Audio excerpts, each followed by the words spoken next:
ଆପଣ ସମସ୍ତେ ତ ଜାଣିଥିବେ କି ଆଜିକାଲି ଗ୍ୟାସ୍ ମିଳୁନି, ସେଥିପାଇଁ ମୁଁ ମୋ ଜେଜେବାଙ୍କର ପୁଣି ପୁରୁଣା ଚୁଲିକୁ ଫେରି ଆସିଛି। ବହୁତ ପୁରୁଣା ହେଇଯାଇଥିଲା, ସେଥିପାଇଁ ତାକୁ ଟିକେ ରିପେୟାରିଂର ଆବଶ୍ୟକ ଥିଲା। ମୁଁ ମାଟି ଆଉ କିଛି ଗୋବର ମିଶାଇକି ସେଇଟାକୁ ମାଟି ଦଳିବାରେ ଲାଗିଲି। ମାଟି ସ୍ମୁଥ୍ ହେଲେ ଆକ୍ଚୁଆଲି ଯେଉଁ ବେସ୍ଟା ମୁଁ ଲିପିବି ନା, ସେଇଟା ସ୍ମୁଥ୍ ହେଇକି ଚିକ୍କଣ ହେଇକି ଆସିବ। ସେ କାଠ ଚୁଲିଟାକୁ କିଛି ମାଟି ଦେଇ ଚୁଲିଟାକୁ ମଧ୍ୟ ମୁଁ ରିପେୟାର କରିଦେଇଥିଲି। ତାପରେ ଆପଣ ଦେଖିପାରୁଥିବେ, ଆକ୍ଚୁଆଲି ମୋତେ କରିବାରେ ଆସେନି, କିନ୍ତୁ ଯାହା ମୁଁ ଦେଖିଛି ୟୁଟ୍ୟୁବରୁ କି ମୋ ମାଆ କରିବାର ଦେଖିଥିଲି, ସେଇଟାକୁ ପୁଣି କରିକି ଏମିତି ସାଇଜ୍ କରିଦେଉଛି। ଆମ ପାଖରେ କାଠ ଅଛି, କାଠରେ ଏଥର ଆମେ କାଠ ଚୁଲିରେ ରୋଷେଇ କରିବୁ।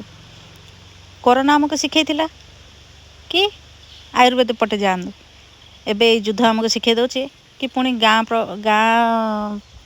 ଗାଁ ପ୍ରତି ପ୍ରତ୍ୟାବର୍ତ୍ତନ କରନ୍ତୁ। ତ